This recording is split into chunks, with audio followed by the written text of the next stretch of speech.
खे सलाम सलाम सुन, मुझे सिंध खे सलाम सलाम सुन। बिस्मिल्लाहिर्रहमानिर्रहीम, अस्सलाम वालेकुम, सुबह बख़ैर, गुड मॉर्निंग। तव्हांजो पंहिंजो मेज़बान इरशाद जागीरानी तव्हांजी ख़िदमत में हाज़िर थी चुको आहियां। उमेद आहे तव्हां बिल्कुलु ठीकु ठाक हूंदो, ख़ैरियत सां हूंदो, मज़े में हूंदो, करार में हूंदो, कुरबाश हूंदो। लेकिन ना आहियो त पोइ तव्हांजे लाइ दिलि सां असां दुआ कंदा आहियूं, अनकरी पवां जंगड़नि ते जमाला थींदा, तव्हां ख़ुशबाश थींदो, मज़े में हूंदो, पंहिंजनि सां गॾु हूंदो, परावनि खां परे हूंदो। ऐं 4 डिसंबर वेझो आहे, बसि 2 ॾियारा वञी रहिया आहिनि। सकाफ़ती पंहिंजी ईद हूंदी आहे, इन ईद खे मल्हाइण जो सिलसिलो ॻोठनि में, शहरनि में, वस्तियुनि में, वाहणनि में, स्कूलनि में, जिते किथे ज़ोर शोर सां तयारियूं जारी आहिनि। किथे किथे आउं ॾिसां पियो त वंज वटी जा मुक़ाबला थियनि पिया, माना सकाफ़ती जेकी रांदियूं आहिनि उन्हनि खे बि ॾिनी वञे थी। किथे किथे मल जा मुक़ाबला थियनि था। किथे वरी आउं ॾिसां पियो त सुगड़ असांजा बेत ॾूर गुजारतूं ॾियनि पिया। ओताक कचहरियूं मची वियूं आहिनि। हाणे त सियारो बि आहे त मच कचहरियूं मची वियूं आहिनि। ऐं तमामु घणो सुठो सीनरियो ठही वियो आहे पंहिंजी सिंध जो। ॿोॾि खां पोइ हिन वक़्तु जेका सूरत हाल आहे उहा थोरी ख़ुशीअ वारी आहे, छो त सकाफ़ती ईद पाण मल्हाईंदासीं। ऐं गॾोगॾु असां हिन भेरे जेका ॻाल्हि ज़बरदस्त कई आहे उहा इहा आहे, जेका मूंखे ॾाढी वणी, उहा इहा आहे त अंतर मौसमी जेकी तब्दीलियूं आहिनि उन्हनि सां मुहाॾो सिंध जो जियापो आहे। माना इन हवाले सां असां खोड़ सारी जागरता बि ॾियूं पिया, माण्हुनि खे ॿुधायूं पिया त मौसमियाती जेकी तब्दीलियूं आहिनि, मौसमी जेकी तब्दीलियूं आहिनि उन्हनि सां मुहाॾो कीअं टकाइजे ऐं उन्हनि खे कीअं मसइलनि खे हल कजे, फेस कीअं कजे। ख़ुदा न ख़ास्ता वरी अहिड़े क़िस्म जो को मामिलो ॿीहर थी पवे त असां उन सां कीअं निबिरी सघूं था, इहा बि जागरता ॾिनी पई वञे। खोड़ सारियूं डिबेट्स थियनि पियूं, टेबलोस थियनि पिया, तक़रीरी मुक़ाबला थियनि पिया। शागिर्दनि में हिकिड़ो जोश वलवलो अची वियो आहे। हूअं आउं ॾिसंदो हुयुसि त कॾहिं कॾहिं के अहिड़ियूं तक़रीबूं थींदियूं स्कूलनि में, या ख़ासि तौर ते जॾहिं के सरकारी सतह जा प्रोग्राम थींदा हुआ, जीअं पंहिंजो आज़ादी जो ॾींहुं आहे, या वरी अलामा इक़बाल डे आहे, या वरी डिफेंस डे आहे। हाणे हीउ जेको ॾींहुं आहे न असांजो, इन ते बि पंहिंजी वतन, पंहिंजी मिटी, पंहिंजी धरतीअ जे लाइ खोड़ सारियूं मतिलबु कोशिशूं कयूं पियूं वञनि। शागिर्दनि में हिकिड़ो जज़्बो ॾियारण जे लाइ उस्ताद तमामु घणी महिनत कनि पिया। उस्ताद जेकी तक़रीर उन्हनि खे लिखी ॾियनि था, उन में बि जेको मैसेज आहे उहो पंहिंजे मिटीअ सां, पंहिंजे देश सां प्यार जो मैसेज आहे। ऐं इन खां सवाइ जेकी टेबलोस पेश कया पिया वञनि पिया, उन्हनि में बि के नसीहत वारियूं शयूं आहिनि, के नसीहत वारियूं स्टोरीज़ आहिनि, जिन खे ॾिसी करे कुझु पिराइण जे लाइ मिलंदो आहे। सो आउं जस ॾियां थो उन्हनि उस्तादनि खे, स्कूलनि खे, ऐं जेकी बि जिते जिते तक़रीबूं कनि पिया उन सभिनी खे जस आहे, सलाम आहे सॼी सिंध खे ऐं सिंध वासियुनि खे, जेकी सकाफ़ती ईद मल्हाइण जे लाइ भरपूर कोशिशूं पंहिंजूं कयूं वेठा आहिनि। ऐं खोड़ सारा अहिड़ा दोस्त बि आहिनि जिन दर्जन वटि पंहिंजा जोड़ा बि सिबराए छॾिया आहिनि। मतिलबु उन्हनि बुकिंग कराए छॾी, बाबा मूंखे 4 डिसंबर ते वॻो ई खपे। को बोस्कीअ जो वॻो आहे, को अछो वॻो आहे, किने अजरकूं वठी छॾियूं आहिनि, किने टोप वठी छॾिया आहिनि, किने वेस्टकोट्स वठी छॾिया आहिनि, किन वरी इहे बि तयारियूं करे छॾियूं आहिनि त असांजी रैली हितां निकिरंदी, प्रेस क्लब पुॼंदी। खोड़ सारनि दोस्तनि मूंखे फ़ोन कई कल्ह, साईं असांजी रैली हितां निकिरंदी, सचल ॻोठ मां, कंहिंजी सफूरा ॻोठ मां, कराची जी ॻाल्हि कयां थो। असां सभई शाह फैसल खां गुज़रंदा तव्हां ताईं पहुचंदासीं प्रेस क्लब, उते अचूं त असांजी ज़रूरु आजियां कजो। मूं चयो त अखियुनि ते साईं, मुंहिंजा अखियुनि ते तव्हां ईंदव, असांजा सिंधी ॿाहिरि आहियो, असांजा मिठा माण्हू आहियो, असांजे हिन मिटीअ जा माण्हू आहियो, ऐं असीं बि हिन मिटीअ जा माण्हू आहियूं। त असांजो जेको मेलाप आहे, असांजो ॻांढापो आहे, उहो त वरी उहो त जनम जो ॻांढापो आहे। हाणे कल्ह हिकिड़े दोस्त ॾाढी पोस्ट रखी, उहा पोस्ट मूंखे दिलि सां लॻी थोरी। उन इहो पियो चयो त जेकी सिंधी असांजा चैनल्स आहिनि, उहे जेकी मेज़बान आहिनि, उहे सिंधी ॿोली सुठी नथा ॻाल्हाइनि। ॻाल्हि त पंहिंजी जॻह ते सभई हड़ई हिकु जहिड़ा हलाइनि, पर ॻाल्हि इहा आहे त ॻाल्हि में दम हुयो, छो त ॿोली बि पंहिंजी सकाफ़त जो हिसो ई आहे। पंहिंजी ॿोलीअ खे हथी ॾियो यार। आउं चवां थो, आउं जेकॾहिं हिते स्टूडियोज़ में आहियां, पर घर वेंदुसि तॾहिं बि पाण पंहिंजी ॿोली ॻाल्हाईंदासीं, पंहिंजी मिठी ॿोली, सिंधी ॿोली। असां ॾिसूं पिया त असांजा जेकी पढ़ियल लिखियल माण्हू आहिनि, उन्हनि वटि इहो ख़ासि तौर ते अञा वधीक मर्ज़ु खणी अचूं थी वियो आहे त उहे पंहिंजे घर में पंहिंजी ॿोली नथा ॻाल्हाइनि, जेको तमामु घणो ॾुखियो अमल आहे। अलाह ईअं न थिए जो सिंधी मतिलबु असांजा ईअं जीअं हिकिड़ो शेर आहे त हुई हिकिड़ी सिंध ऐं सिंधी ॿोली किताबनि में पढ़िजे। तो इन ॻाल्हि खां पासो करण जे लाइ असांखे पंहिंजी ॿोलीअ खे हथी ॾियणी पवंदी। पंहिंजनि ॿारनि सां सिंधी ॿोली ॻाल्हायो, मिठी ॿोली ॻाल्हायो। मञा थो त प्राइवेट स्कूल्स में सिंधी ॿोली नथी पढ़ाई वञे, पर तव्हां पाण सिंधी आहियो, ऐं पंहिंजी अमड़ सिंधी, पंहिंजो अबो सिंधी, पंहिंजो सॼो कुटुंब कहोल सिंधी, सभु असां सिंधी, त पोइ पंहिंजनि ॿारनि खे सिंधी छो नथा सेखारियूं, पंहिंजनि ॿारनि खे सिंधी जा मिठा मिठा सुठा सुठा लफ़्ज़ सेखारियूं। आउं ॾिसां पियो त जीअं पाण चवंदा आहियूं त हूअं जी जॻह ते हाणे इलाही असांजा नौजवान चवनि था वैसे त हीअं थियो, वैसे त हूअं थियो। अड़े भाउ वैसे छा आहे, हूअं त हाणे पाण वटि इलाही जेके आहिनि से जुमिला जेकी ॿियनि ॿोलियुनि जा धारियुनि ॿोलियुनि जा अची विया आहिनि इन्हनि ॿोलियुनि सां बि असांखे प्यारु आहे नफ़रत बिल्कुलु बि न आहे पर पंहिंजी ॿोलीअ खे पाण विञाए वेंदासीं ईअं करण सां सो पंहिंजी ॿोलीअ खे हथी ॾियण जे लाइ पंहिंजा सादा सुहिणा मिठा प्यारा लफ़्ज़ ॻाल्हायो प्यारी ॿोली पंहिंजी मिठी ॿोली जंहिंमें अमड़ ॾींहुं असांखे लोली ऐं आउं उन्हनि खे बि सलाम पेश कयां थो जेकी मुख़्तलिफ़ ॿियनि मुल्कनि मां पढ़ी करे बि पाण वटि जॾहिं सिंध में आया त सिंधी ॿोली ॻाल्हाइनि था ऐं पंहिंजनि ॿारनि खे सिंधी ॿोली ॻाल्हाइण जी तलक़ीन बि कनि था सो सिंधी ॿोली ॻाल्हायो जेकी बि असांजा दोस्त आहिनि पंहिंजी मिठी ॿोली सादी ॿोली सुहिणी ॿोली ऐं जिते जिते तव्हांखे लॻे त हीअ मां तलफ़ुज़ उचार इहो मुंहिंजो सुठो न आहे त कंहिंखां ज़रूरु पुछा कंदा कयो त हिन जी माना छा आहे हिन जो मफ़हूम छा आहे छा मां हीअ ग्रामेटिकली पंहिंजी जेका ॿोली आहे सिंधी उहो जुमिले में सही मां कतबु आंदो आहे या न इन हवाले सां ज़रूरु पुछा कजो बाक़ी ॻाल्हि इहा आहे त पाण वटि जेको बर्गर स्टाइल थी वियो आहे उन में खोड़ सारा धारिया लफ़्ज़ अची विया आहिनि ऐं कॾहिं कॾहिं हाणे दिलि चवंदी आहे मुंहिंजी कॾहिं को असां वटि अहिड़ो प्रोग्राम थींदो त पोइ उते जेको ॿियो को लफ़्ज़ ॻाल्हाईंदो धारियो को लफ़्ज़ ॻाल्हाईंदो त पोइ उनखे पकिड़े वठिबो उनजी चुक पकिड़बी त न हिनखे तूं सही कर हिनखे तूं सेट कर जेकॾहिं असीं सही न कंदासीं त पोइ अञा असांजी ॿोलीअ में बिगाड़ अची वेंदो सो मां हुन दोस्त जी ॻाल्हि सां सहमत आहियां असांजे चैनल्स ते जेकी सिंधी ॿोली नथा ॻाल्हाइनि दोस्त उन्हनि खे गुज़ारिश कयां थो त सिंधी प्रॉपर ॻाल्हाइण जे लाइ सही ॻाल्हाइण जे लाइ महिरबानी करे थोरी महिनत ज़रूरु कजो न त पोइ वरी असां ईअं ई चवंदासीं त भाभी भाई जान ऐं इहे समूरियूं ॻाल्हियूं सो खोड़ सारो तव्हां सां डिस्कस करिणो आहे मुख़्तलिफ़ मामलनि ते ऐं सिंधी ॿोलीअ ते हूअं पाण ॻाल्हाईंदा रहंदासीं अॼु अञा वधीक दिलि चए पई त ॻाल्हायूं पर तव्हांखे इहो ॿुधायूं त रोज़ानी जीजल अख़बार पढ़ंदा आहियूं जंहिंमें खोड़ सारो मवादु हूंदो आहे असांजे तर जो असांजी सिंध जो असांजी सिंध खां ॿाहिरि जो हाल अहिवाल बि हूंदो आहे त रोज़ानी जीजल अख़बार जेका कराची हैदराबाद शखर मां हिकु ई वक़्तु शाया थींदी आहे हिन वक़्तु मुंहिंजे हथनि में आहे ऐं हिन अख़बार जी जेका क़ीमत आहे उहा सिर्फ़ु अॼोके दौर में 30 रुपया आहे 30 रुपयनि में तव्हां मुल्क जहान जी ख़बरुनि खां आगाही ॼाण वठी सघो था ऐं बि सिंधी सही तरीक़े सां ॻाल्हायां न वरी माण्हू ईअं न चवनि त सिंधी पाण सही नथो ॻाल्हाए असांखे थो चवे सो ॼाण हासिलु करे सघो था कराची हैदराबाद शखर मां हिकु ई वक़्तु हीअ अख़बार शाया थींदी आहे हिन अख़बार जो chief editor doctor Abdul Karim Rajpar साहिबु आहे अॼोकी अख़बार में छा छा लिखियलु आहे इहो तव्हांखे आउं पढ़ी ॿुधाईंदुसि पर जेकॾहिं तव्हां पाण पढ़णु चाहियो था त अख़बार जी वेबसाइट बि आहे www.dailyjeetal.com हीअ वेबसाइट आहे इहा विज़िट कंदो तव्हांखे रोज़ानी जीजल अख़बार उते खुली मिलंदी ऐं तव्हां रोज़ानी जीजल अख़बार पढ़ी सघो था अॼोके अख़बार जी जेका लीड ख़बर लिखियलु आहे उहा इहा आहे त लिखी छॾियो त तहरीक इंसाफ़ पंजाब ऐं KPK मां इस्तीफ़ाऊं न ॾींदी कराची लाइ पंहिंजो मेयर चूंडणु असांजो हक़ु आहे बिलावल भुट्टो थो चवे ऐं घटि आमदनी वारनि माण्हुनि लाइ नई हाउसिंग स्कीम शुरू करणु ऐं इलेक्शन कमीशन लाइ 15 अरब रुपया जारी करण जी मंज़ूरी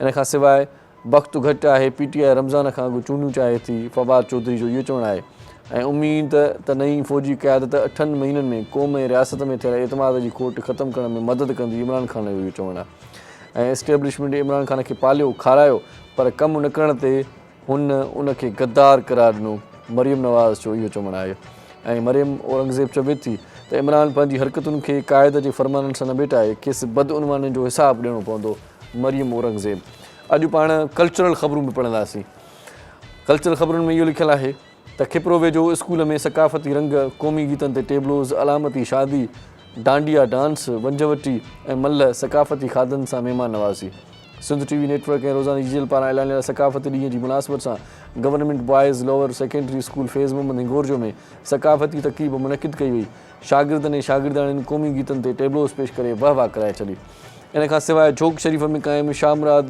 शुगर मिल में पॉकेट यूनियन हावी 18 सालनि खां चूंड न थी गढ़ी यासीन में सकाफ़ती ॾियारो गवर्नमेंट बॉय हाई स्कूल में शानदार तक़रीब टेबलोज़ पेश क़ौमी गीतनि ते रक़्स कयो वियो सिंध TV नेटवर्क जे सर ते अणटर मौसमियाती तब्दीली सां मुआडो सिंधो जियापो जे सिरे हेठि गवर्नमेंट आगा बदरुद्दीन ख़ान स्कूल में तक़रीब कोठाई वई वाह वाह सो इहे तक़रीबूं जारी सारी आहिनि मुख़्तलिफ़ शहरनि में सकाफ़ती अॼोकी अख़बार में शोबिज़ जे पेज ते निगाह विझूं था त लिखियलु आहे त मीरा ख़ूबसूरतीअ जो राज़ पाकीज़गी ऐं ख़ुशि मिज़ाजी करार ॾेई छॾियो मुंहिंजी ख़ूबसूरतीअ जो सबबु मिठी सोच सुठी सोच ऐं सुठो अख़लाक़ ऐं पाकीज़गी आहे अदाकारा माण्हुनि जी मदद करण में मदद मिलंदी आहे मां सुठी जेका इंसानु आहियां पाक दामन आहियां मीरा जो इहो चवणु आहे ऐं इन खां सवाइ अर्जुन रामपाल खे सालगिरह ते प्रेमिका जी शाहाणी ॿेड़ीअ ते पार्टी कई वई आहे अख़बार जो एडिटोरियल ॾाढो ज़बरदस्त आहे जो ऐं उहो एडिटोरियल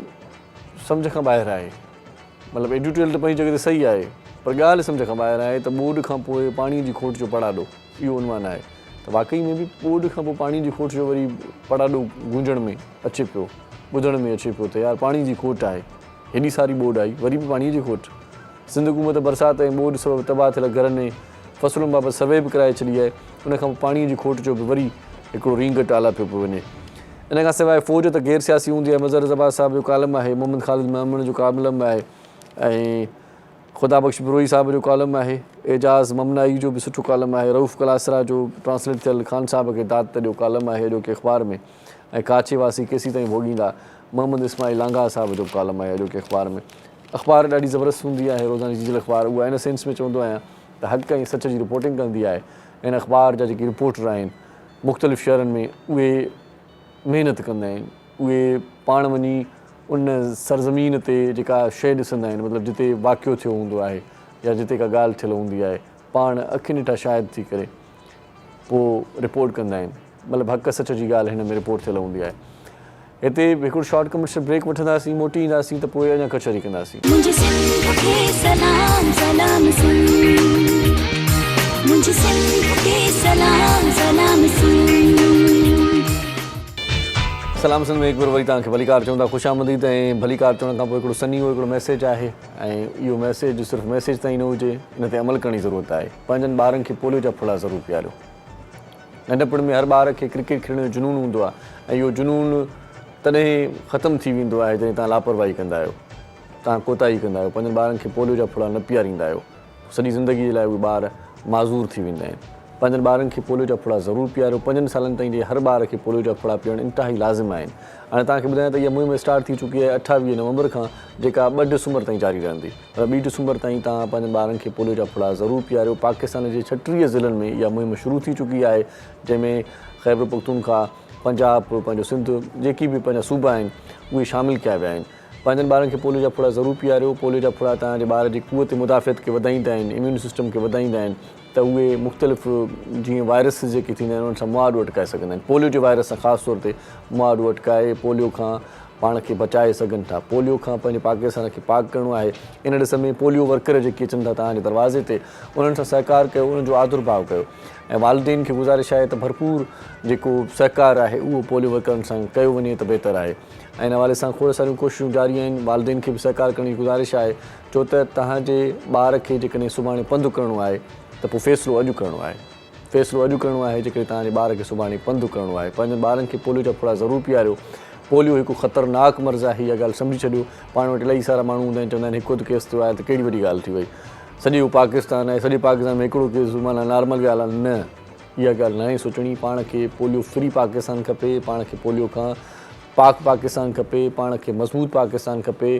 पंहिंजा ॿार जेके मुस्तक़बिल जा मेमार आहिनि इहे मज़बूत थींदा त पाकिस्तान मज़बूत थींदो। पंहिंजनि ॿारनि खे पोलियो जा फुड़ा ज़रूरु पीआरियो। 36 ज़िलनि में मुहिम शुरू थी चुकी आहे, जंहिंमें ख़ैबर पख्तूनख्वा, पंजाब, पंहिंजो सिंध ऐं जेकी बि सूबा आहिनि, बलोचिस्तान, सभिनी में पोलियो जी मुहिम जो स्टार्ट थी चुको आहे। पंहिंजनि ॿारनि खे पोलियो जा फुड़ा पीआरियो। 28 नवंबर खां 2 डिसंबर ताईं इहा मुहिम स्टार्ट रहंदी, मतिलबु स्टार्ट थी चुकी आहे। 28 नवंबर त ख़तमु थी वई, अॼु 1 डिसंबर आहे, सुभाणे ताईं इहा मुहिम जारी रहंदी। पंहिंजनि ॿारनि खे 5 सालनि ताईं जा जेकी ॿार आहिनि उन्हनि खे पोलियो जा फुड़ा पीआरणु इंतिहाई लाज़िम आहिनि। सो हिन भेरे लापरवाही न कजो, हिन भेरे का बि कोताही न कजो, महिरबानी कजो। छो त क्रिकेट खेॾण जो जेको जुनून आहे ॿारनि जो, इहो जुनून टुटणु न घुरिजे, इहो जुनून ख़तमु न थियणु घुरिजे तव्हांजी लापरवाही जे करे। सो पंहिंजनि ॿारनि खे तव्हां घुमंदे फिरंदे टहलंदे ख़ुशि थींदे केॾो न ख़ुशि थींदा आहियो। सो ईअं ख़ुशि थींदा रहो। पंहिंजनि ॿारनि खे पोलियो जा फुड़ा ज़रूरु पीआरियो। इन सां गॾोगॾु हिकिड़ो ॿियो मैसेज बि तव्हांखे ॾियूं था।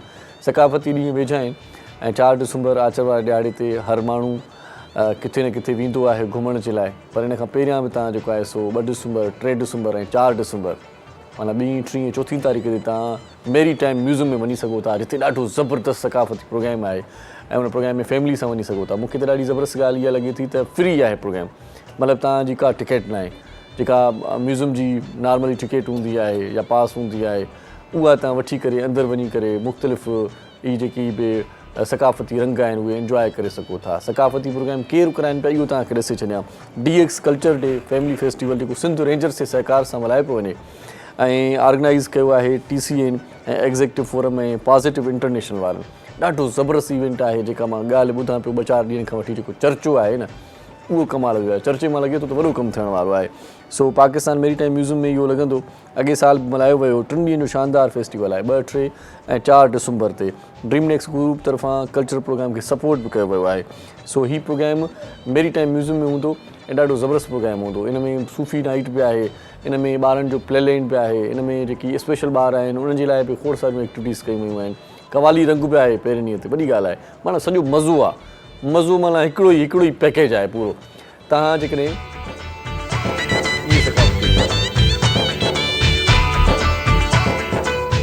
सो सकाफ़ती जेको ॾींहुं आहे उन खां पहिरियां बि तव्हां 2, 3, 4 डिसंबर ते तव्हां 4 डिसंबर ते त पूरे शहर में पूरे सिंध में जेको आहे सकाफ़ती रंग हूंदा पर 2, 3, 4 डिसंबर ते तव्हां तमामु घणा सुठा प्रोग्राम जेके आहिनि से उहे हिते वञी करे मेरीटाइम म्यूज़ियम में ॾिसी सघो था अॼु महिमान आया आहिनि इन ई ॾिस में असां सां कचहरी करण जे लाइ असांखे वधीक ब्रीफ कंदा त इहो प्रोग्राम कीअं हूंदो उन में छा हूंदो सो तारीफ़ तरफ़ वधां थो साॼे हथ ते आउं जेकॾहिं निगाह विझां थो सभ खां पहिरियां डॉक्टर ग़ुलाम मुस्तफ़ा साहिब असां सां गॾु आहिनि जेकी डायरेक्टर आहिनि DX ग्रुप जा उन्हनि खे असीं भलीकार चऊं था अस्सलाम वालेकुम जी वालेकुम सलाम थैंक यू सो मच आप हमारे प्रोग्राम में तशरीफ़ लाए इन खां सवाइ असां वटि ॿी आहे असांजी भेण आमना सैयद असां सां गॾु आहे जेकी बि DX ग्रुप सां लाॻापियल आहिनि मार्केटिंग एंड ब्रांडिंग ॾिसंदा आहिनि उन्हनि खे भलीकार चऊं था अस्सलाम वालेकुम जी thank you so much programme में आई ऐं हिन पासे मुंहिंजो मोहसिन मुंहिंजो साईं अॻे भेरे प्रोग्राम में आयो ॾाढो सुठो हुन ॻाल्हायो अॼु असां सां गॾु आहे वरी सलीम अहमद चांडियो साहिबु पॉज़िटिव इंटरनेशनल खे जेको आहे सो लीड कनि था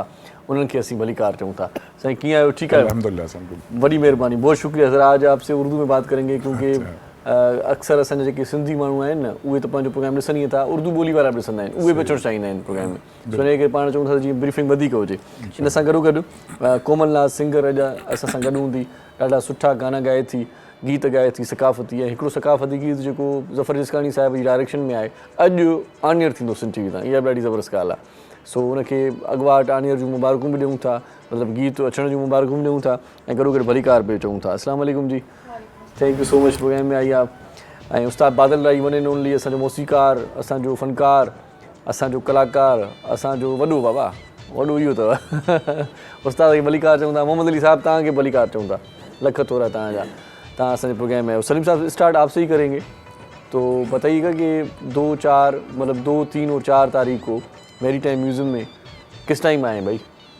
टाइमिंग क्या है टाइमिंग जो है हमारी रेगुलर जो 2 बजे की टाइमिंग है 2 बजे जो पहला दिन है ज़ाहिर है फ्राइडे का दिन है तो उसमें नमाज के बाद ही लोग निकलते हैं घर से सही तो इंशाल्लाह हम 3 से 4 बजे तक हम कोशिश करेंगे इसको शुरू कर दें सही मतलब 3 से 4 बजे तक भाई आप जा सकते हैं मतलब 2, 3, 4 तारीख ते तव्हां वञी सघो था बाकी जो रेगुलर 3 और 4 दिन तारीख होगी उसमें हम रेगुलर जो 2 बजे का टाइम है हमारा उसमें हम स्टार्ट कर देंगे इंशाल्लाह सही बाकी जेके ॿिया ॾींहं आहिनि माना छंछरु आचर उते 2 बजे स्टार्ट थींदो अॻु में वञो तॾहिं बि तव्हांजी मर्ज़ी पर जेकॾहिं तव्हां टाइम ते वेंदो त अञा ज़बरदस्त ॻाल्हि थींदी पर अॻु में वञणु घुरिजे छो त वरी रश थी वेंदी आहे पोइ मसइला थी वेंदा आहिनि माण्हू पहिरियां पहुचे त बहितर आहे साईं पहिरें ॾींहं ते चऊं था जुमे जो ॾींहुं आहे बाबरकत ॾींहुं आहे मतलब जुमे का दिन है तो कवाली से स्टार्ट होगा कवाली से होगा पहले दिन हमारी ओपनिंग वगैरह हम करेंगे उसके बाद जो है इसको कवाली से हम स्टार्ट करेंगे सही और कवाली के लिए भाई बहुत अच्छे कवाल जो है ना वो बुक हो चुके हैं बिल्कुल आप ही आइए और कवाली का मज़ा लें इन सां गॾो असां सां डायरेक्टर है DX ग्रुप जो डॉक्टर ग़ुलाम मुस्तफ़ा साहब सर आपकी क्या इन्वॉल्वमेंट है इस सारे प्रोग्राम में देखें ये जो प्रोग्राम है ये ऑर्गेनाइज रेंजर के साथ कराया जा रहा है मिलके और इसको जो ऑर्गेनाइज कराने वाली पार्टी हैं वो TCN हैं और पॉजिटिव हैं इसके अलावा ये है कि इसके अंदर 3 दिन का इवेंट होगा और DX इसमें फुल फ्लैज अपना जो किरदार है वो अदा करेगी सही और इसमें यह है कि डे 1 के ऊपर तो हमने ओपनिंग सेरेमनी रखी है जैसे चांडियो साहब ने बताया कि कवाली से हम स्टार्ट कर रहे हैं सही इसी तरीके से फिर सेकंड डे के ऊपर हमारा प्रॉपर जो है इसके ऊपर फंक्शन जैसे है वो स्टार्ट किया जाएगा इसके अंदर डिफरेंट फेस्टिवल्स हैं डिफरेंट इसके अंदर आपके फूड कोर्ट भी लगेगा इसमें और इसके अलावा बहुत सारे दीगर जो है वो आपके पास इंजॉय करने के लिए इंटरटेनमेंट पॉइंट लगे होंगे वाह और एट द एंड जो आखिरी दिन होगा वो तो प्रॉपर फिर आपको पता है सिंध कल्चर डे है संडे है तो उस दिन पूरी सिंध की सकाफत दिखाई जाएगी सही और इसके साथ फिर क्लोजिंग पे इंशाल्लाह एक म्यूज़िक नाइट होगी सही आमना जी आपको क्या जानकारी है इसके बारे में क्या कहेंगी क्या होने वाला है भाई सर इवेंट तो फुल ऑफ फन है। अच्छा। आपको उसमें सिंध कल्चर से रिलेटेड जो भी चीज़ है वो ज़रूर मिलेगी, तो सही। इसलिए मैं ये कहूँगी कि अगर आपने जो अजरक डे है उसको अच्छे से एंजॉय करना वाह, वाह, है वाह। तो ज़रूर आए। सही। सिंध के कल्चर को अच्छे से एंजॉय करना है तो ज़रूर आए। नॉर्मल रूटीन में बेशक अगर हम सिंधी भी हैं, सही। हमारा जो भी कल्चर है वो हम उसको उस तरह से चैरिश नहीं कर पा रहे होते जितना ज़्यादा कोई इवेंट आता है तो उसमें हम चैरिश करते सही। हैं, और एक ही जगह पे आपको वो सारे फ्लेवर्स मिलेंगे तो फिर सही सही it would be a plus इंशाल्लाह। सही सही हिकु ई हंध ते बाबा सॼो माहौल जुड़ंदो ऐं असांजा कवाली दोस्त कवाली ॻाईंदा, वरी फनकार बि ॾाढा ज़बरदस्त असां सां गॾु 4 ॾींहंनि खां वठी करे शहरियार साहिबु हुयो त उहो बि असांखे ॿुधाए पियो, असांखे ॾसे चुको, ख़ुदि जो नॉलेज मूंखे बि मिली वई आहे त सुठा सुठा फनकार हुन बुक करे छॾिया आहिनि। इन खां सवाइ जेकी स्पेशल पर्सन ॿार आहिनि मतिलबु स्पेशल आहिनि, उनके लिए भी कुछ किया है मेरे ख्याल से इवेंट में जो स्पेशल है ब्लाइंड जो है, जी बिल्कुल, उनको भी हमने थोड़ा सा बता दें कि वो आ सकते हैं। उनके लिए हमने एक तो उनको इनवाइट किया है और सेकंड ये कि फिर हमने उनके लिए स्टॉल्स रखे हैं। अच्छा। वहाँ आए हैं, वो अपनी उनकी प्रोडक्ट है तो वो वहाँ पे सेल आउट भी कर सकते हैं। सही सही सही। अच्छा सलीम साहब, किस तरह से मतलब वो पिछले साल भी प्रोग्राम हुआ था, वो भी बहुत ही अच्छा हुआ था मेरे ख्याल, तो इस मरतबा भी यही मतलब नेक तमन्नाएं और नेक ख्वाहिशात हैं आपकी भी हमारी भी। हमारी कोशिश है कि इंशाल्लाह जो पिछला साल हुआ उससे हम कोशिश है कि हम उससे अच्छा करें इंशाल्लाह। सही सही, वो शायद बता रहे थे कि वो ट्रैफिक जैम हो गई थी, इतने लोग आ गए थे। नेशनल स्टेडियम तक जो है पूरा ट्रैफिक जाम था, तो काफ़ी अल्हम्दुलिल्लाह क्राउड था। सही सही इस दफ़ा भी उम्मीद है इससे ज़्यादा होगा। सही सही। हिन दफ़े त वरी इन प्रोग्राम जी जेका पब्लिसिटी आहे उहा बि तमामु घणी कई वई आहे, मतिलबु असां बि रोज़ ॿुधायूं पिया, ऐं इन पासे बि जेको आहे सो तव्हां जेको ॿुधो था, तव्हां बि इहा दिलि में ॻाल्हि रखी छॾी हूंदी त 2, 3, 4 डिसंबर ते असांखे वञिणो आहे।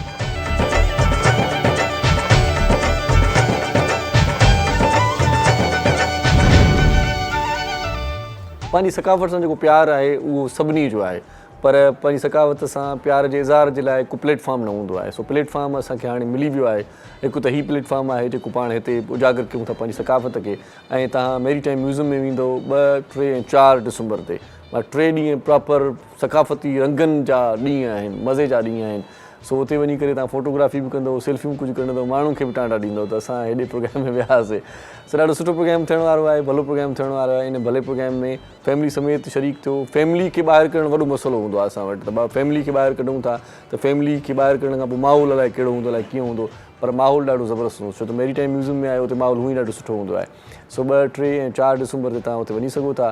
पंहिंजनि ॿारनि खे, ॿार केतिरा बि हुजनि सभिनी खे वठी वञो, बसूं भराए वञो, जितरो तव्हां दिलि चवे, जेकी भी मेहमान आयल अथव न उहे बि वठी वञो।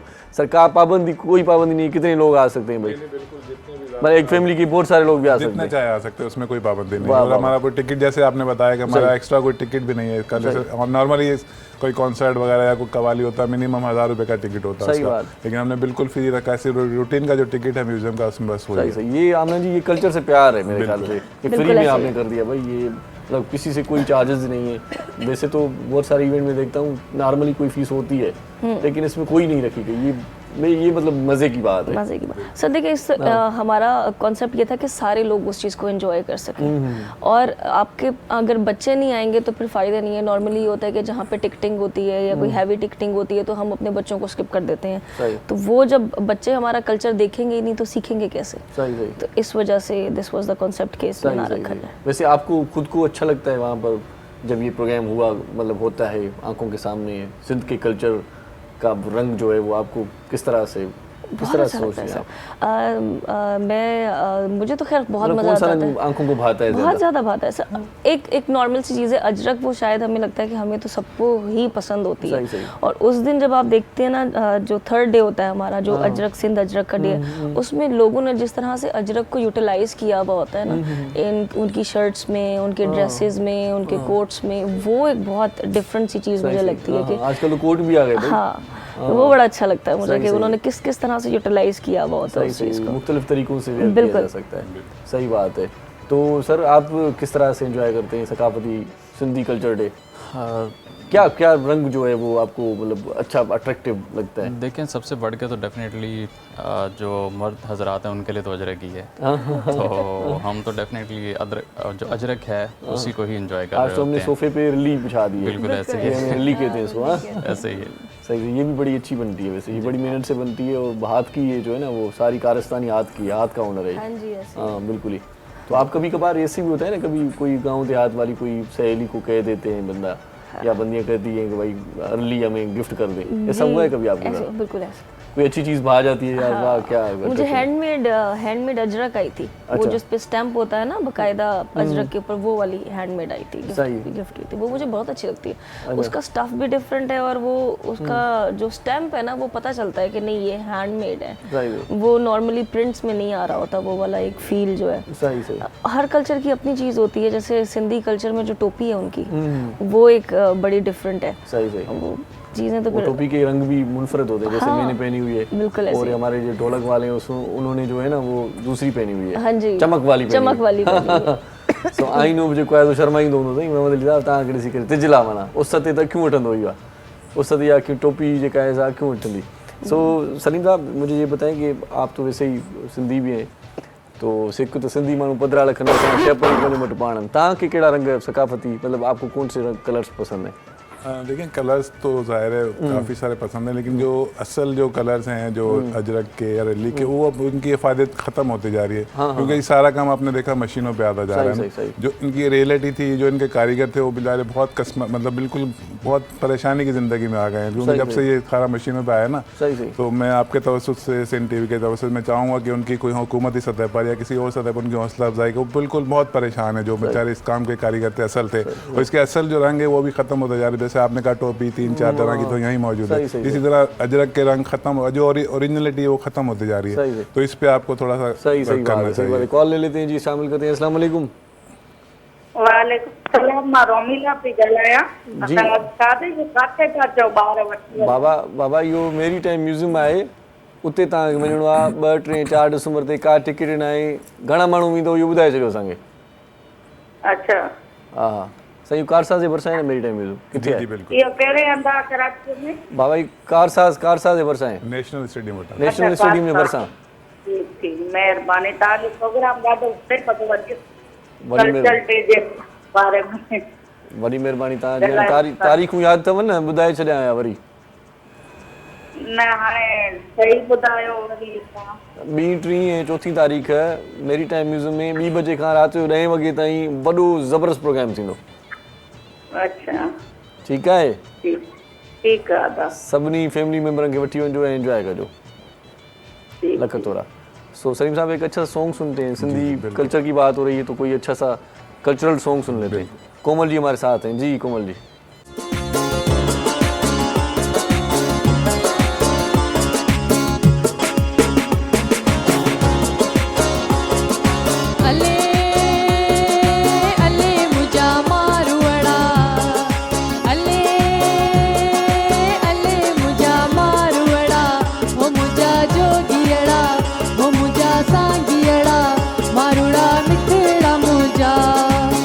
मारुड़ा सोहेड़ा मुझा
ॾाढो सुठो आवाज़ आहे कोमल जो ऐं ॾाढो सुठो अंदाज़ ऐं कलाम ॾाढो सुठो ॿुधाईंदो thank you so much thank so हिते पाण वठंदासीं हिकिड़ो शॉर्ट कमर्शियल ब्रेक मोटी ईंदासीं त पोइ रहियल कचहरी कंदासीं ऐं तव्हांखे अञा ॿुधाईंदासीं त हिन प्रोग्राम में कहिड़ा कहिड़ा रंग हूंदा ॾिसंदा रहिजो सलाम सिंध मुझे सिंध के सलाम सलाम सिंध मुझे सिंध के सलाम सलाम सिंध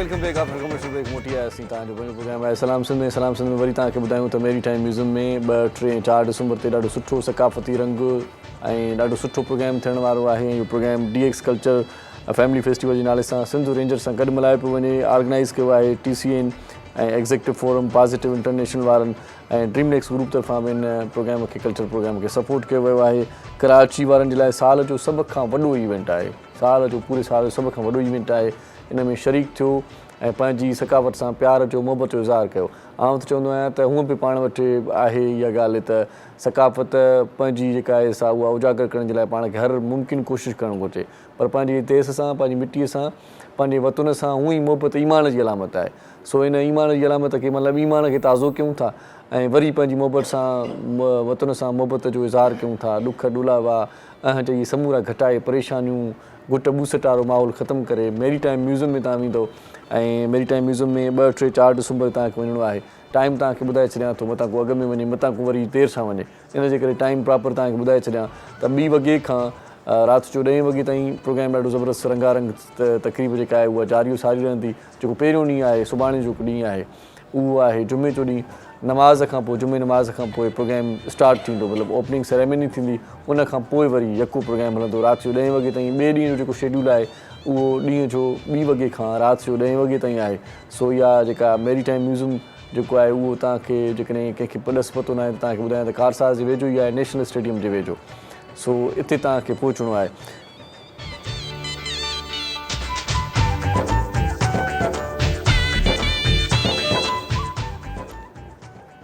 ऐं वरी जेकी बि दोस्त मुख़्तलिफ़ इवेंट्स कनि पिया ऐं कल्ह टियों खां वठी जेकी इन तक़रीब जा जेकी सरबराह आहिनि सरवाण आहिनि उहे असांखे ॿुधाइनि पिया त जेकॾहिं को दोस्त सलीम साहब शहरियार साहब भी कल के थे कि कोई स्टॉल लगाना चाहे तो वो फ्री में स्टॉल लगा सकता है ये बहुत बड़ी ऑफर थी भाई नहीं फ्री में लो मतलब नहीं फ्री में हमने उनको ऑफर किया था जो 3 तारीख जो हमारी है ना जिस दिन उसमें वर्ल्ड डिसेबल डे हम मनाते हैं तो उसमें डिसेबिलिटीज जो पर्सन है मतलब उनके लिए हमने ये रखा है कि वो अपना स्टॉल उनके लिए फ्री है कोई उनसे हम चार्जेस वगैरह नहीं ले रहे तो ये उनके लिए उन्होंने कहा होगा जबरदस्त नॉर्मल उनके लिए भी जबरदस्त है जी जी बिल्कुल और उनसे कोई चार्ज नहीं ले वाह वाह सो कोई चार्ज न आहे तव्हां वञी करे ॾिसी सघो था ऐं उते जेकी डिसेबल ॿार आहिनि या स्पेशल जेके पाण चवंदा आहियूं त उहे पंहिंजूं स्पेशल एक्टिविटीज़ ॾेखारींदा मां त हैरत में पइजी वियो आहियां कल्ह खां वठी जेकी टियों खां वठी दोस्त अचनि पिया उहे चवनि पिया त कल्ह कुझु असां सां अखियुनि जे नूर जा महरूम बि साथी हुया गॾु सलमान साहब हुयो त हुन ॿुधायो पियो त असां बिल्कुलु ई जेकी नॉर्मल माण्हू हूंदा आहिनि उन्हनि जहिड़ा ई कमु कंदा आहियूं मतिलबु कुकिंग बि कंदा आहियूं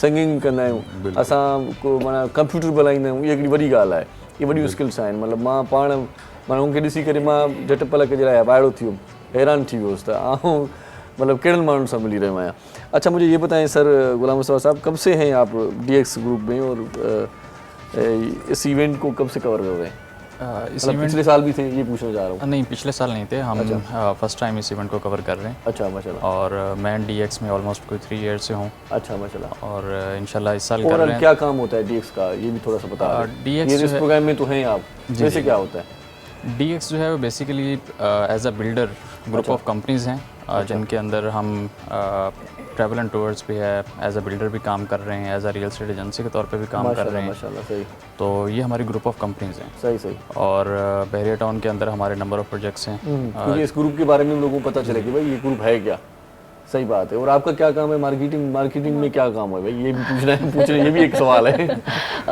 मार्केटिंग में पहला काम तो जो होता है वो ये है कि ब्रांड इमेज अच्छा बनाना है अच्छा हमने DX को इसीलिए DX ने जो है इसीलिए चूज़ किया था ये सिंध कल्चर डे फेस्टिवल क्योंकि DX क्योंकि अभी जैसे डॉक्टर साहब ने बताया DX ग्रुप है उसमें डिफरेंट कंपनीज हैं जिसमें सलाम स्टेट है ड्रीम्स नेक्स कंस्ट्रक्शन है ड्रीम ट्रैवल एंड टूर्स है ड्रीम्स होटल एंड रिजॉर्ट्स है उसी के साथ हमारा एक और ड्रीम्स मार्केट मार्केटिंग है। उसी के साथ हमारा एक और वेंचर है जिसका नाम है Saifullah Sage. Saifullah Sage basically उन लोगों को सपोर्ट करता है, it's you can say it's a kind of an NGO, but ये मेनली काम कर रहा है उन लोगों के लिए जो प्रमोट होके आगे आना चाहते हैं, जिन्हें प्लेटफॉर्म नहीं मिला।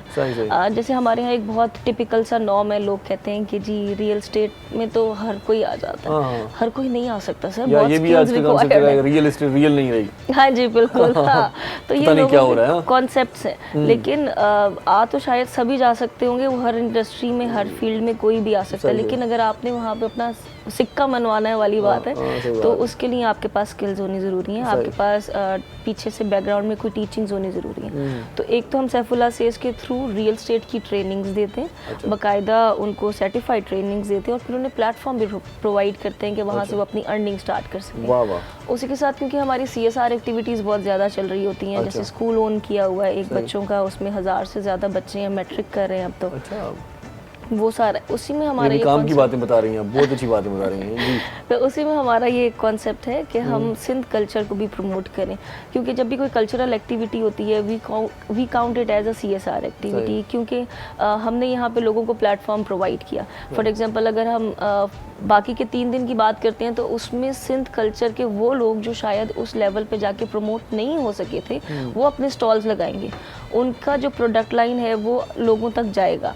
और जो सेकंड डे कोडली रखा गया फॉर बिनाई फाउंडेशन के लिए, वो इसलिए रखा गया कि वो लोग जो स्लाइटली कह लें कि दे आर डिफरेंटली एबल है, मुझे डिसेबल कहना अच्छा नहीं लगता, तो उन लोगों के पास भी तो स्किल्स है ना, वो भी तो कुछ कर रहे हैं, लेकिन उन्हें मॉनिटर नहीं किया जा रहा, उनको वो प्लेटफॉर्म नहीं मिला। सो क्यों ना हम उनको एक प्लेटफॉर्म प्रोवाइड करें। अगर हमारे पास आज कह लें कि पावर है या हम उस तरह से उसको फैसिलिटेट कर सकते हैं, तो उसको मार्केट करने में भी हेल्प करें। तो ये मार्केटिंग करता है सर। सही। तो बीनाई वाले इस मतलब आपके साथ हैं? जी बिल्कुल, बीनाई एजुकेशन फाउंडेशन वाले बहुत ही अच्छा उनका भी काम है। कल उनसे मुलाकात हुई थी, वो बता रहे थे कि वो कितने बच्चे मतलब पास आउट हो गए, कितने बच्चों को ट्रेनिंग दे रहे हैं, बहुत बढ़िया काम कर रहे हैं। बिल्कुल ऐसे ही। मैं वो सिंधी में बता रहा था कि मैं हैरान रहेगा भाई कि भाई इतना अच्छा काम। वो सलमान भाई आए थे, वो कह रहे थे कि मैं कुकिंग भी कर लेता हूँ। मैंने कहा भाई किस तरह से सारा काम करते हो यार, तो चीनी और नमक का पता कैसे चलता है?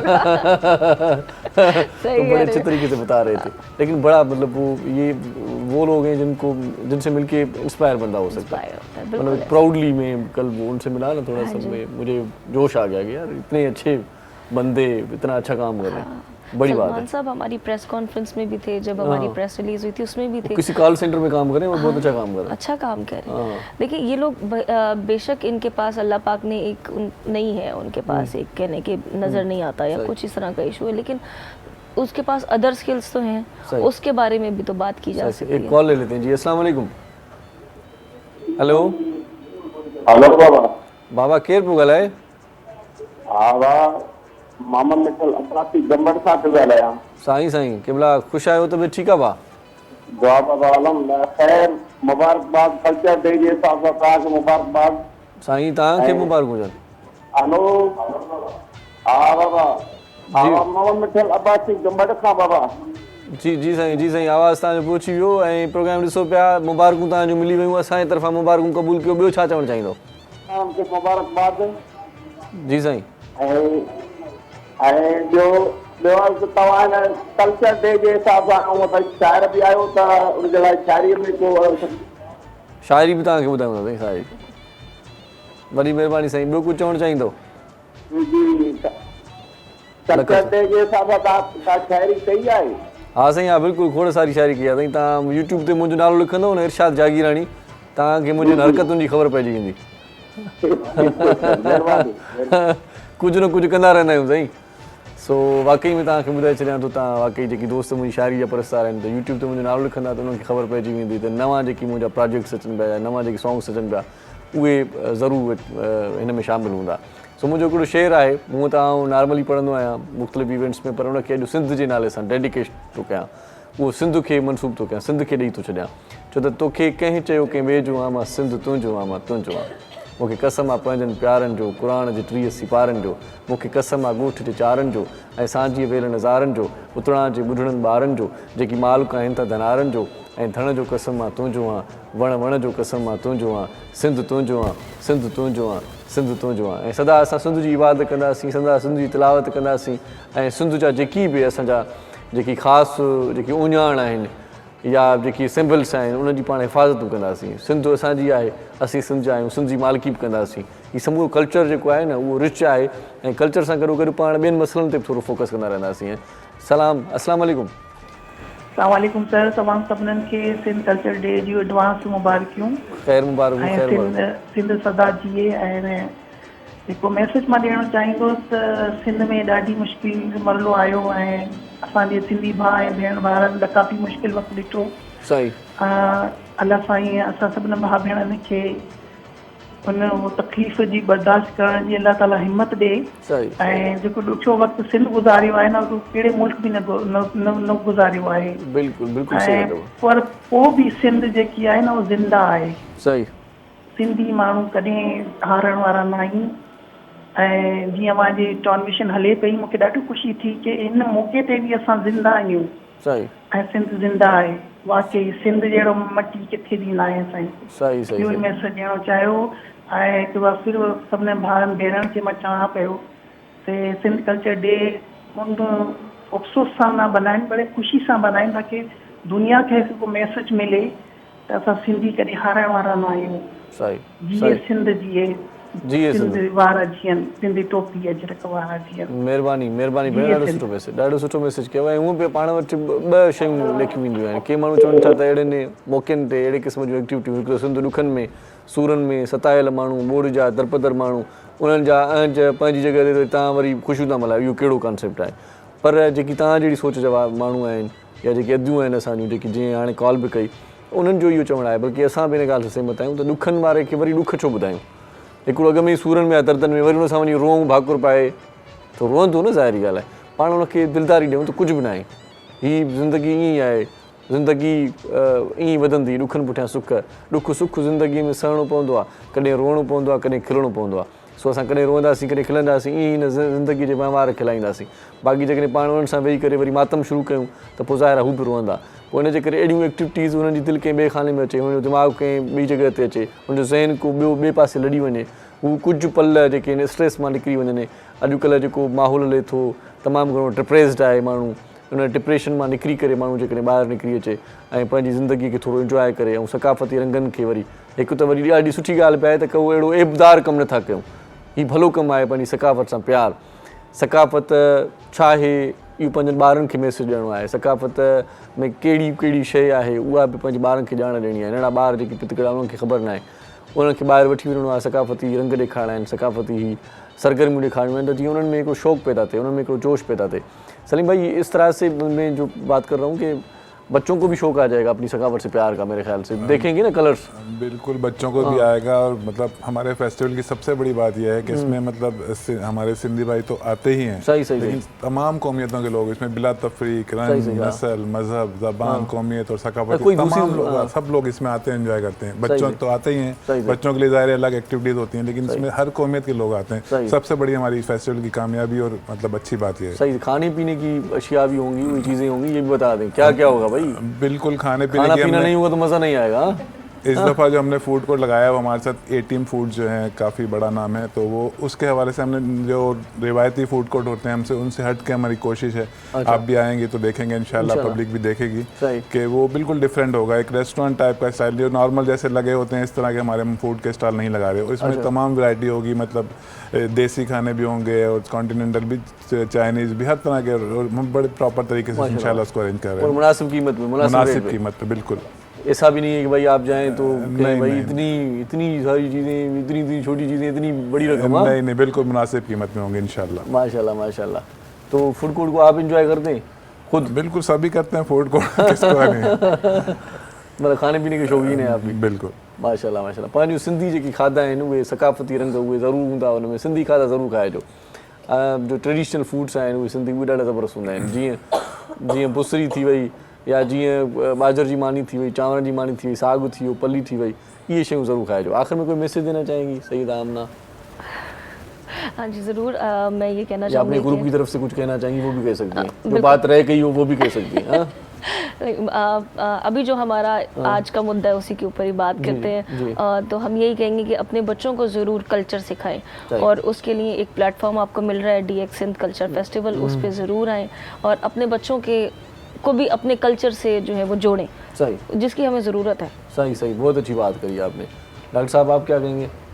जी देखिए, इस कल्चर के साथ साथ जो हम सेलिब्रेट करने जा रहे हैं, जैसे अभी कॉल के ऊपर एक मैडम बड़ी अच्छी बात कर रही थी कि हमारे सिंधी भाई अभी तक मुसीबत में हैं। सही बात। तो हमें उनको भी याद रखना चाहिए और फर्दर ऐसा नहीं है कि एक टाइम था कि उनकी हेल्प की और अभी सारी खामोशी होना स्टार्ट हो गई है, तो हमें लाजमी उनको भी हेल्प करनी चाहिए। सही। सलीम साहब तव्हां जो को मैसेज, आपका कोई मैसेज?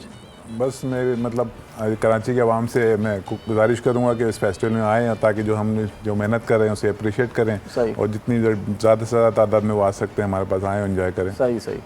सो वरी तव्हांखे ॿुधायां थो 2, 3 ऐं 4 डिसंबर ते मैरीटाइम म्यूज़ियम तव्हांखे पहुचणो आहे ऐं कराची जी तारीख़ में वॾो हिकिड़ो फेस्टिवल थिए पियो ऐं रंगारंग फेस्टिवल आहे, रंगारंग तकरीब आहे, प्रोग्राम आहे। इन प्रोग्राम में फैमिली समेत शरीक ज़रूर थिजो। बहुत शुक्रिया जी आप सबका, आप हमारे प्रोग्राम तशरीफ़ लाए। हिते हिकिड़ो सुठो कलाम ॿुधूं था, उन खां पोइ जॾहिं मोटंदासीं त कुझु ॿिया महिमान बि असांजे प्रोग्राम जो हिसो हूंदा। सो कोमल खे गुज़ारिश कयूं था हिकिड़ो सुठो कलाम ॿुधाए। जी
तकरार तकरार तकरार करण वारा माण्हू असीं प्यार करण वारा माण्हू असीं प्यार करण वारा माण्हू असीं प्यार करण वारा माण्हू।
हिते वठूं था हिकिड़ो शॉर्ट कमर्शियल ब्रेक, मोटी ईंदासीं, गॾु रहिजो, ॾिसंदा रहिजो। सलाम मुझे सिंध के सलाम सलाम सिंध, मुझे सिंध के सलाम सलाम सिंध।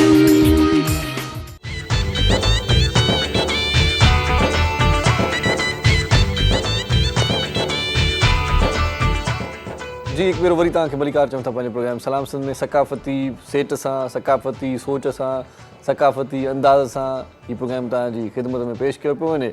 ऐं हिन वेले हिन लम्हे असां वटि उहे महिमान पहुची चुका आहिनि जेके असांजी सिंध जी सकाफ़त आहिनि। सुठी ॻाल्हि इहा त आर्टिस्ट बि सिंधी सकाफ़त आहे ऐं ॾाढा सुठा आर्टिस्ट आहिनि। असांजे प्रोग्राम में हिन वक़्तु उन्हनि सां कचहरी कंदासीं त उहे सकाफ़ती ॾींहं जे लाइ कहिड़ियूं तयारियूं कनि था ऐं सकाफ़ती ॾींहं अचण खां अॻु में उन्हनि जा जज़्बा कहिड़ा आहिनि ऐं मेन डे ते छा उहे फील कंदा आहिनि। सो हिन वक़्तु हिकिड़ो ॾाढो सुठो अदाकारु, डायरेक्टर, कॉमेडियन, ॾाढो ज़बरदस्त माण्हू आहे यार। वर स्टाइल जेको आहे सो आर्टिस्ट आहे। आउं त हुन सां माना मिलंदो ई, जॾहिं मतिलबु हाणे स्टूडियो में आयो त मिलण शर्त हुई, उनजी जेका शख़्सियत आहे उहा साम्हूं माना ईअं खुली पई त हू ॾाढो खिलणो मिलणो माण्हू आहे, प्यारु कंदड़ माण्हू आहे। आर्टिस्ट हुजणु बि ईअं घुरिजे, ज़िंदा दिलि हुजणु। अॼु असां सां गॾु आहे साबिर कुरैशी साहिबु, हुनखे असीं भलीकार चऊं था।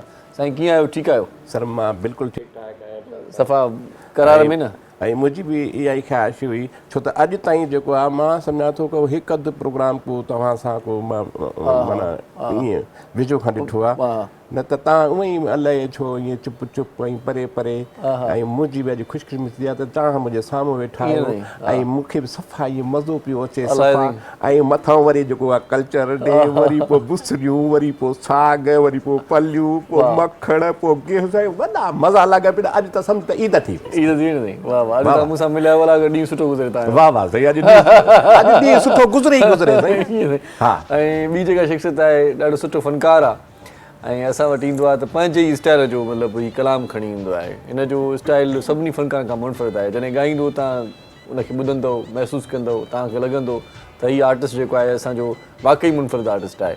सो फोक जेको आहे स्टाइल आहे हुनजो। अॼु वरी असांजे प्रोग्राम में शामिल आहे सोराब शर साहिबु, हुनखे भलीकार चऊं था। साईं कीअं आहियो, ठीकु आहियो? बिल्कुलु अल्लाह जा अहसान, तव्हां ख़ुशि आहियो? ख़ैर सफ़ा ठीकु ठाक, अमन अमान, ॻोठ राजड़ी सभु ख़ैर, सभु ख़ैर, माल मता सभु ख़ैर, सभु ओड़े पाड़े में सभु ख़ैर, ओलह ॾखिण ओभर सभु ख़ैर, ख़ुशि सकाफ़त आहे, हाल अहिवाल पुछो। बिल्कुलु सकाफ़त आहे, चवंदा आहिनि स्टार्ट हितां वठिजे। ऐं कोमल नाज़ साहिबा पहिरीं असांजे प्रोग्राम में मौजूदु हुई, हाणे बि आहे, उनखे वरी हिन ब्रेक में भलीकार चऊं था। वॾी महिरबानी तव्हां असां सां गॾु आहियो।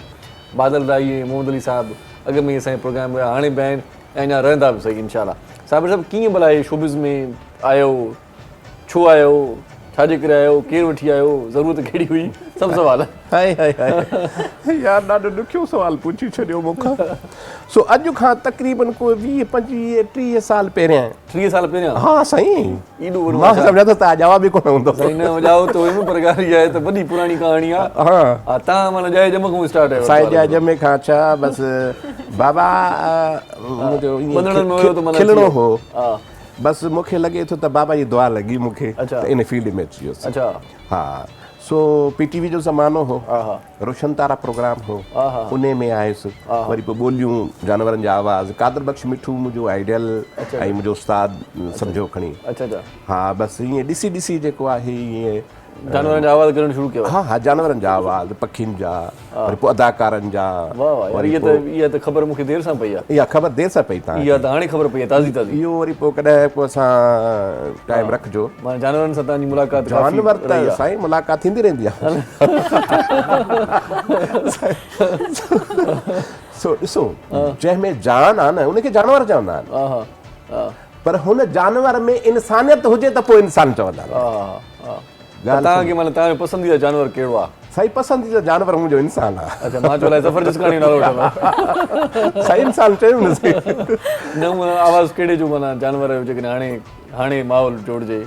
साईं हींअर माना जेको माहौल हले पियो इन हिसाब सां त जानवर ॿ टे की ॿुधायो की? बकर जो आवाज़। बकर जो आवाज़? बकर त ईद उल अज़हा ते हूंदो, पर ठीकु आहे। हा, एडवांस में ॿुधाए छॾिया। बकर खां पोइ वरी कुते जो आवाज़ कढिजो। इहो जानवर त आहे न भई, पखी, वरी पोइ जानवर, वरी पोइ अॼुकल्ह माना इहे कुतनि जी बुआड़ बि ॾाढी आहे न, का घिटी कुते खां ख़ाली न आहे। अच्छा अच्छा, तव्हांखे माना मां बकर जो आवाज़ ॿुधायां या कुते जो आवाज़ ॿुधायां? सर पहिरियों बकर जो ॿुधायो, पोइ हा कुते में भउ थींदो आहे। हा, अच्छा ॾियो बकरी आहे, बकर आहे, ॿ टे ॿकरा आहिनि धाणा ॿकरा इहो सॼो जेको आहे मां तव्हांखे मिली जुली तव्हांखे आवाज़ ॿुधायां थो इलाही अरसे खां पोइ जेको आहे इहो मां कंहिं फरमाइश कई आहे मूंखे ख़ुशी पई थिए न उहो इन करे तव्हां मूंखे माना मां पहिरियों दफ़ो ॿुधो त तव्हां में एतिरो फन आहे छो त मुलाक़ात घटि थी आहे न माना मां पाण अचरज में पइजी मां इहो ॿुधणु थो चाहियां इन करे इरशाद जागराणी खे साईं बदनसीबी इहा मुंहिंजी ख़बर न इहा मुंहिंजी बदनसीबी आहे इहा मुंहिंजी बदनसीबी आहे बहरहाल हाणे ॿकर जो आवाज़ ॿुधो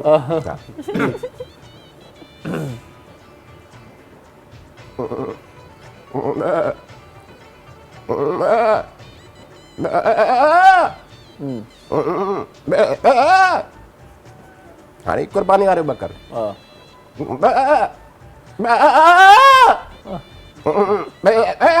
हाणे सीसी त जॾहिं छुरी पवंदी आहे उज़े लाइ उनजो आवाज़ वई अच्छा चेंज थियो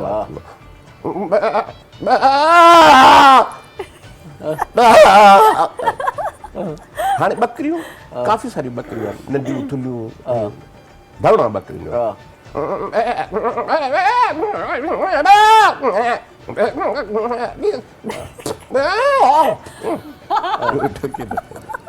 पर अॻे तो नंढपण में तव्हां ॿकरी जो खीर घणो पीतो आहे ॿकरी रिठ में जो खीर वरी थोरो सवाइ असरु घणो थी आहे ॿकरी जो खीर फ़ाइदेमंद आहे शिफ़ा ॾींदो आहे हा मेह जे खीर मेह जो खीर जिन बि पीतो उहे सुस्त आहिनि हा मेह माना सुस्त रफ़्तारी मिलंदी आहे न हा रिठ ऐं ॿकरी जेकी आहे उनजो खीर वरी आहे माना वाह वाह चुस्त रखंदो तव्हां जहिड़े माना वाह वाह वाह वाह अच्छा कुते जो आवाज़ कुतो जेके न कोन गुलर कुते जा हूंदा आहिनि वरी पोइ वॾो वरी थोरो माना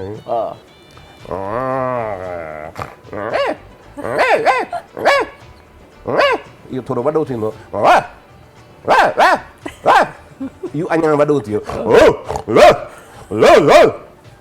वरी हेॾे वरी ख़ौफ़नाक कुता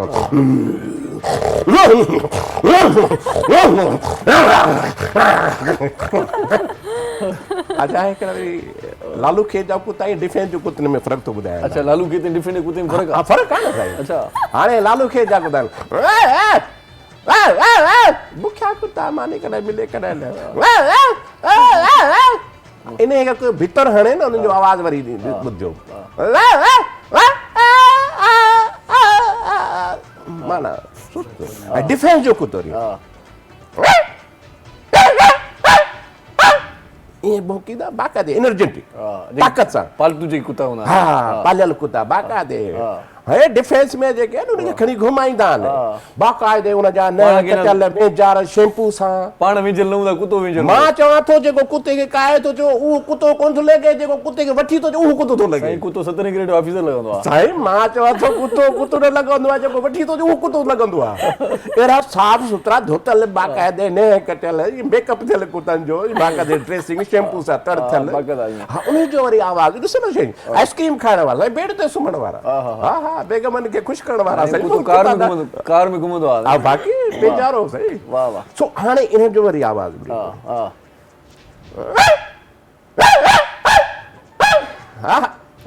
आवाज़ बि सही सफ़ा आहे सही सही बाक़ाइदे वॼे हाणे हिनखे केरु भितर हणे इन जो आवाज़ माना छिते कुते जो आवाज़ छिता कुता जेके हूंदा हा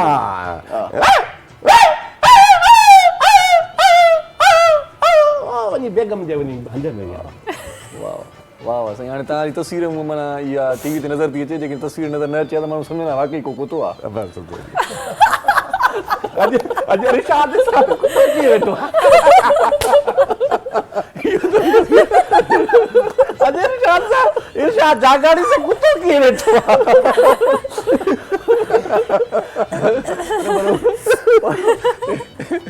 साईं हाणे माना साईं तव्हां माना हुजत बि आहे भोग बि आहे मस्ती बि आहे मज़ाक में चयोसीं बाक़ी माना बाक़ाइदा आवाज़ मां लॻो पिया कुता सफ़ा हा न कुते रखण जी ज़रूरत न आहे बसि साईं पंहिंजी सोच आहे न इहो फन आहे आर्टिस्ट इहो ई हूंदो आहे जेको खिलाए माण्हू खे ॾिसो असां पाण परेशान हुयासीं मुख़्तलिफ़ मामला मुख़्तलिफ़ ॾुख माना बि बरसाति ॿोॾ ऐं उनखां पोइ वरी माना खिलण मिलण जे लाइ के माण्हू खपनि साबित माना खिल टहक ॾिनासीं जो आहे ॾिसो इरशाद तव्हांखे मूं सदाईं जेको आहे न सीरियस ॾिठो आहे सही सही आहे अलाए छो सीरियस ॾिठो आहे कोमल सां मां ॿाहिरि ईअं ॻाल्हायां पियो कोमल मूंखां पुछे पई त इर्शाद त सफ़ा सीरियस हूंदो आहे त खिले ई कोन थो हीअ त कंहिंसां घणो ॻाल्हाए कोन थो मां हीअ त मूंखां हिन खां कोमल मुंहिंजे बारे में पुछा कई हा भउ थो थिए शुक्र आहे मूंखे भउ थो थिए हाणे मां चयो जेके अहिड़ा माण्हू जेके हूंदा आहिनि न उहो अंदरि जा सफ़ा ईअं मुलाइम हूंदा आहिनि नरम हूंदा आहिनि हा थोरो माना हिननि खे कुतनि जी आवाज़ ॿुधो त उन ते खिली ॾींदा आहिनि न पर इहा अॼुकल्ह जे दौर में वॾी ॻाल्हि आहे कुते जी आवाज़ ॿुधी मां खिलां थो न त माण्हू रोअंदा आहिनि भॼंदा आहिनि इहा नई ॻाल्हि ॿुधी अथई बिल्कुलु सही वाह वाह सो मज़ो आहे इरशाद साहब ईअं न वाह वाह हाणे शर साहिब खे को गानो ॿुधूं भला बाक़ाइदो साईं शर साहिब सर तवाई त नथी अचे न साईं न बिल्कुलु वाह वाह कजो मुझे प्यारन सिंधी सारन मुझे प्यारन सिंधी सारन के आहे खास पैगाम तालीम वधायो स्कूल खोलरायो ऐं मेहनत करियो जाम हड़तालू करण छॾे ॾियो कयो वॾनि जो रोशन करियो नाम सिंधड़ीअ जो सोहराब शर्त मुंहिंजे प्यारनि सिंधी सारनि खे ई ख़ासि पैगाम मुंहिंजे प्यारनि सिंधी सारनि खे ई ख़ासि पैगाम पढ़ी पिरायो शौर वधायो पढ़ी पिरायो शौर वधायो तालीम करणी आम तालीम करणी आम मुंहिंजे प्यारनि सिंधी सारनि खे ई ख़ासि पैगाम मुंहिंजे प्यारनि सिंधी सारनि खे ई ख़ासि पैगाम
बसारो सच चवा तो शर कंहिंखां कोन डिॼा थो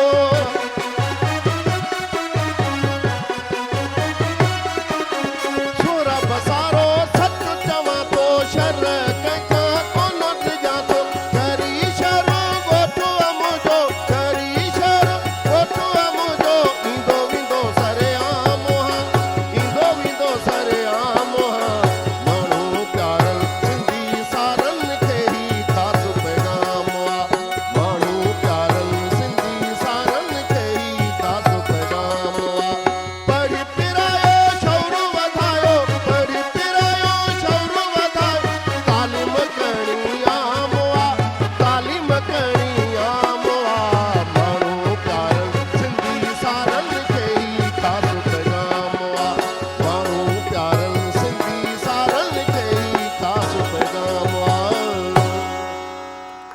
ॾाढो सुहिणो पैगाम आहे ऐं इन पैगाम ते जेकॾहिं अमल थिए त पाण तरक़ी कंदासीं। तालीम ज़रूरी आहे ऐं जेकी स्कूल बंदि पियल आहिनि उहे खोलाए वञनि ऐं सेक्रेटरी जेको तालीम आहे अकबर कारी साहिबु ऐं सरदार शाह साहिबु ॾाढा सुठा एफर्ट्स वरिता आहिनि ऐं हाणे उन्हनि जूं आईडियूं बि बंदि करायूं अथऊं जेकी गोसड़ू मास्तर इहो ॾाढो सुठो कमु थियो आहे। सो बहरहाल हिते शॉर्ट कमर्शियल ब्रेक वठूं था, मोटी ईंदासीं, गॾु रहिजो, ॾिसंदा रहिजो। सलाम मुझे सिंध के सलाम सलाम सिंध, मुझे सिंध के सलाम सलाम सिंध।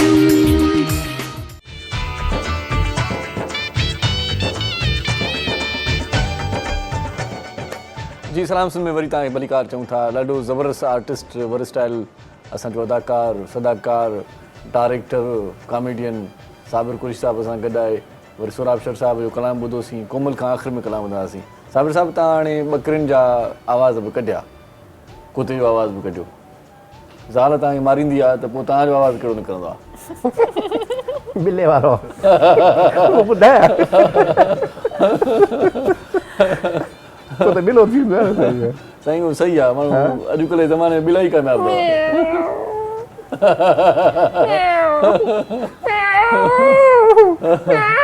साईं, उन करे को बिलो अचे ई कोन थो भरिसां तव्हांजे, त चए अॻु में ई बिलो आहे हिते, छा वञी कंदा हिन पाड़े में? बिला त अॻु में ई कोन ईंदा, कीअं थो थी सघे? ईअं न, बिला बि साईं मुख़्तलिफ़ क़िस्म जा अथव। के बिला माना ईअं प्यार वारा हूंदा आहिनि, न ॻाल्हाईंदा आहिनि कुझु बि चुप करे। के वरी दख़ बिला जेके हूंदा आहिनि साईं, बिला बाक़ाइदो उर्दू ॻाल्हाईंदा आहिनि, बिली बिला उर्दू ॻाल्हाईंदा आहिनि। पोइ मियाऊं मियाऊं त चवंदा हा, ॾिस न चवंदा ऐं ॿिली आहे मिया कमेंट सर माना थी वियो, माना मां अचां उर्दू ॻाल्हाई न, हाणे ॿिलो थो चए बाक़ाइदो उर्दू ॻाल्हाईंदा आहिनि साईं।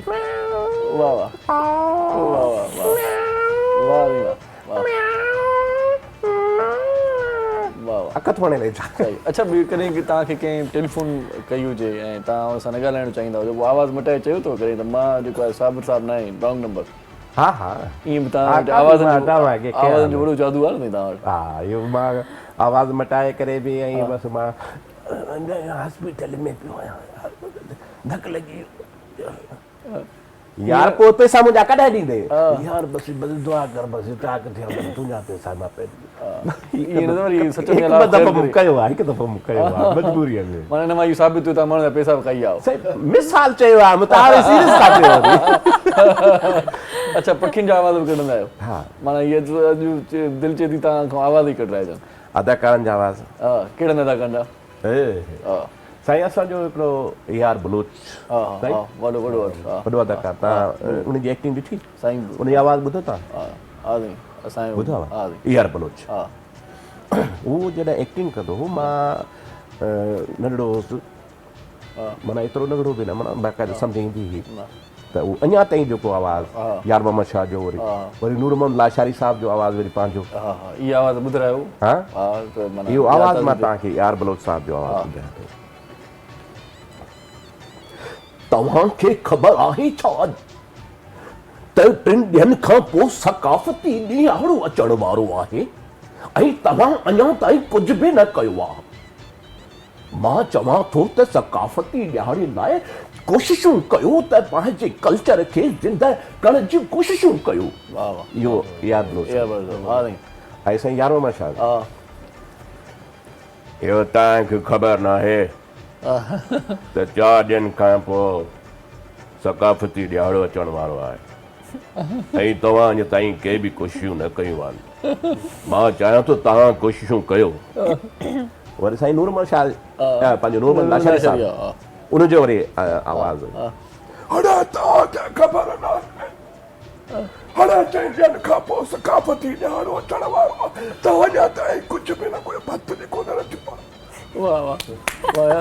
अच्छा, इहो आवाज़ु नूर मोहम्मद लाशारी साहिब जो आवाज़ु कढणु ॾाढो ॾुखियो पियो, मूं सोचियो न कढी सघंदो, छो त उहो ॾाढो ॾुखियो आहे। हा, उहो बि कढी वियो, इन करे मां क्लैपिंग। थैंक यू सर, महिरबानी। हा, ॿियो को?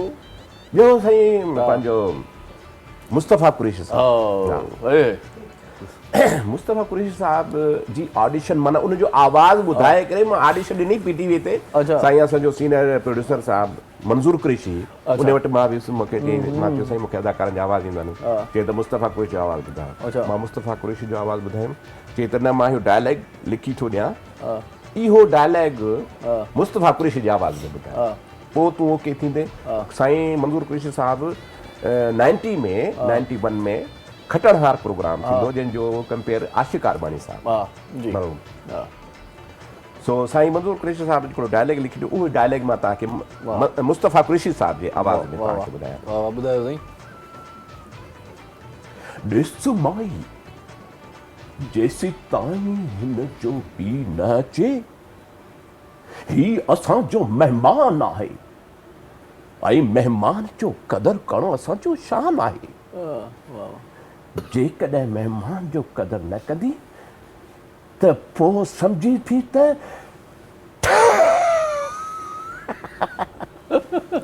आख़िर में इहो चई छॾियो था। सोनिया कमु सुठो थी वञे, लॾो थी वञे। न इहो मां उहो सम्झी वियो तव्हां त इहो जेको वाह वाह वाह वाह। सो सुराब साहब इहो राग में त आवाज़ तव्हांजो ॾाढो भलो आहे। बिल्कुलु वाह वाह। हा ॿियो को फन में आहे न? फन त इलाही सिखी आहे।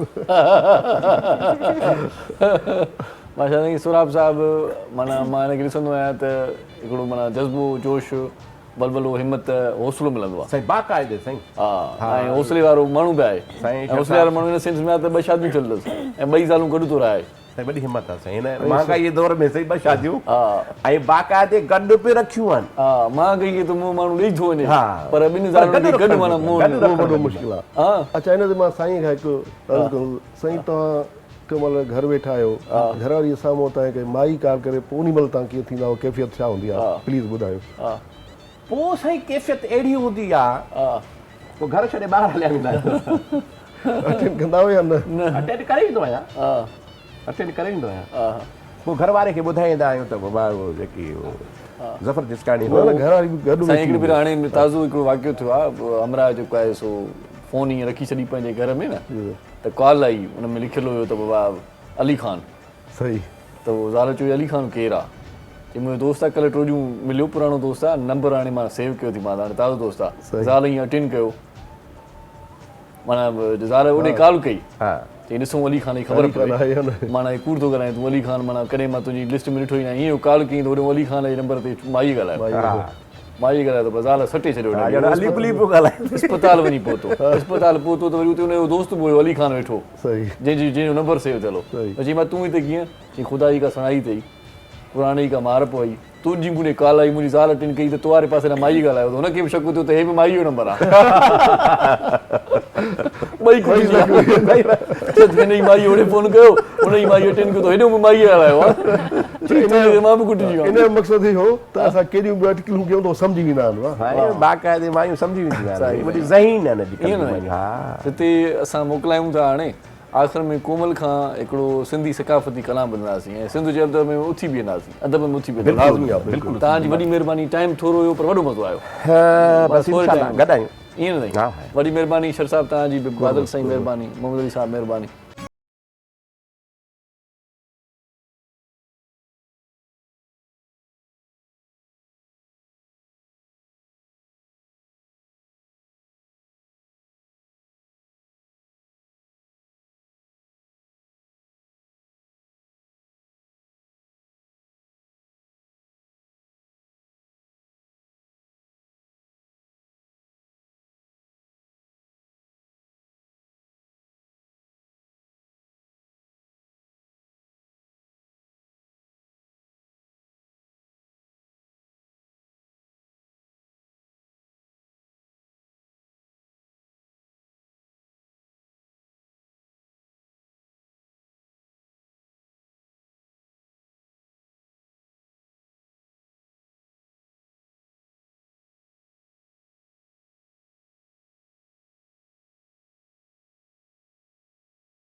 सलाम सिंध जा तमाम एपिसोड्स ॾिसो हाणे HD क्वालिटीअ में।